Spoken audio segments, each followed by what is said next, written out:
All right. So with all that being said, then you have the free agent running backs that I mentioned. In my opinion, I don't really think any of them stand out over James Conner. Okay. If James Conner's healthy, I would take James over any of those guys.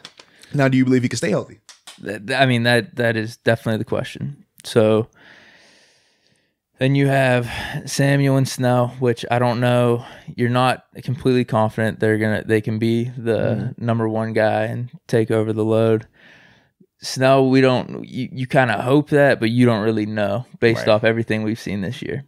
So that's definitely a question mark too then, if we're talking about James Conner's health. Correct. If he's going to be healthy or not. So if he's not, then these are the other two guys that we have.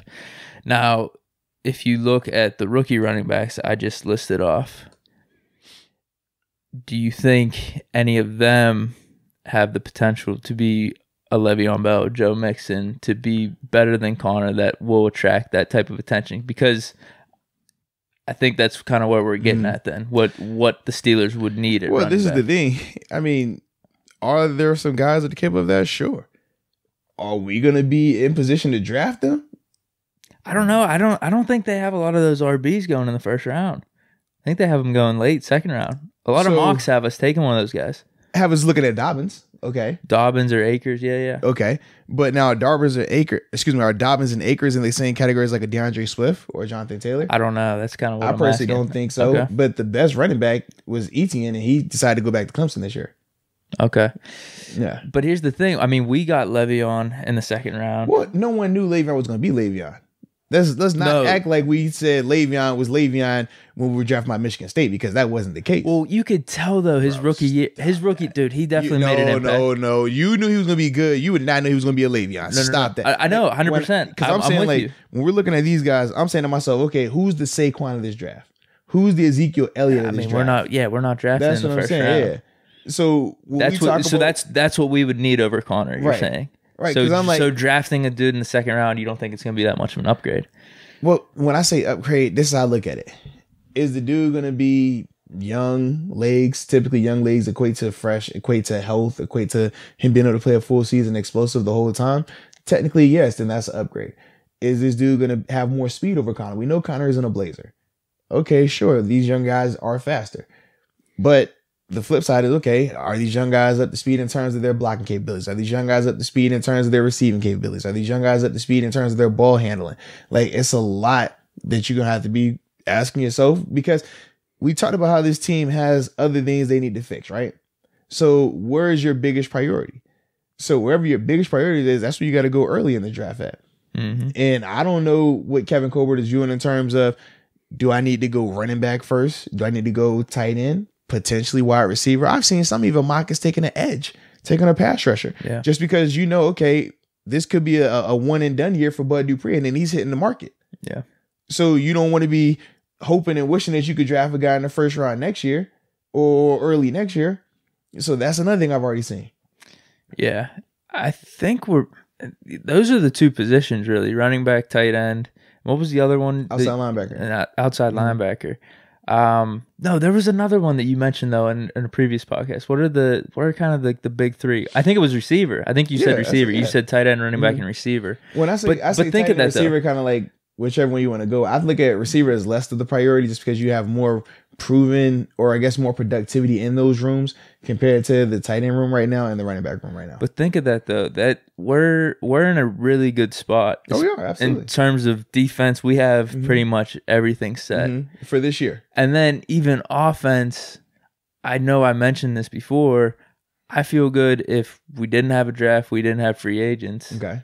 Just going in with what we have. Good enough, at least. But that's solely because you believe that Ben is coming back to be like this elite guy. Yes.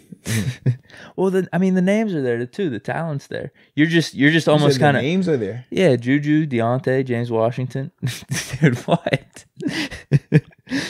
I don't go off of names. I'm just looking at productivity. I think that's what we differ. That's I agree. I agree. The names are there, and I'm just always hopeful. All right, these guys are gonna step up. That's all. I'm just hopeful of that.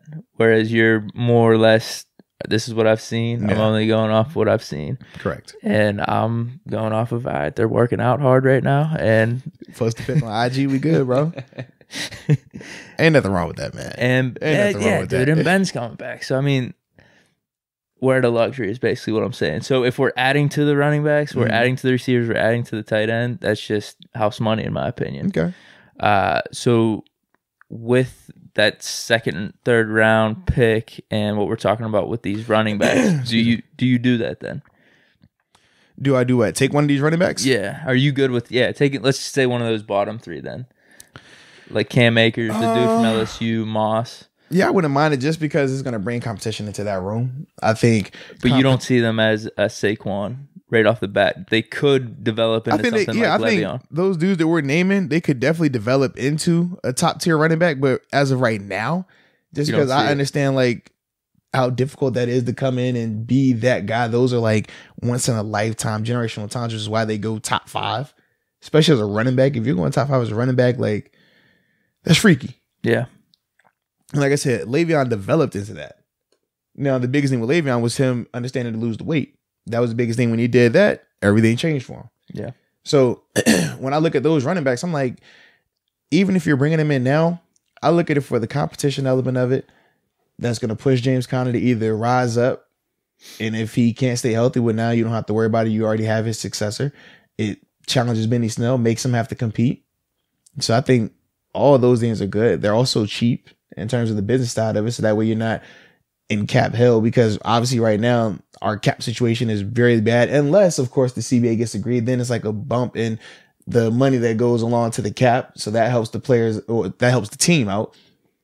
Some guys won't have to be cap seats. That'd be good. Okay. In theory. But we talked about how in the last CBA, that was the thing, like, oh yeah, man, we're going to bump the money up. And then we saw what happened. Just quarterbacks continue to dominate that market with the money. And you still run into the exact same issue of, man, we're running out of cap space here, man. How does this work? Hey, can you guys be a team player? Not the quarterback. Everybody else, though. You know how this goes.